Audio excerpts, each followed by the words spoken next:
আজকের ব্লগটা একটু স্পেশাল। আজ আমি শুধু পড়াশোনার কথা বলবো না, বলবো আমার জীবনের একটা খুব সুন্দর বন্ধুত্বের গল্প।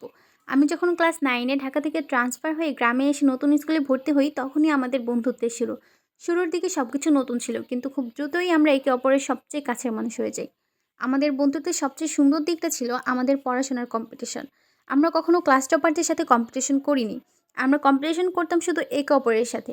ক্লাসে টপারদের দেখে ভাবতাম আমরাও যদি প্রতিদিন পড়া দিতে পারতাম, স্যার ম্যামের প্রিয় হতে পারতাম। আর সেই চাওয়াটাই আমাদের বদলে দেয়। আমরা একসাথে বসে পড়তাম, একে অপরকে হেল্প করতাম, রাত জেগে পড়তাম। কখনো আমি ঘুমিয়ে পড়তাম, আমি ঘুমিয়ে থাকতাম, ও জেগে বই পড়তো। তারপর আমাকে জাগিয়ে দিয়ে নিচে ঘুমাতো। আবার ফজরের সময় আমি ওকে ডেকে দিতাম। আমাদের মধ্যে চলতো হাড্ডাহাড্ডি লড়াই। কখনো আমি ফার্স্ট হতাম, কখনো ও। এই কম্পিটিশনের ফলেই আমরা দুজনেই কলেজ টপার হয়ে যাই। ও আমার জীবনে শুধু বন্ধু না, একদম বোনের মতো ছিল। মন খারাপ, বিপদ-আপদ সবসময় ওকে পাশে পেয়েছি। সবচেয়ে বেশি যেটা মিস করি সেটা হলো ওর সাথে কম্পিটিশন করে পড়াশোনা করা।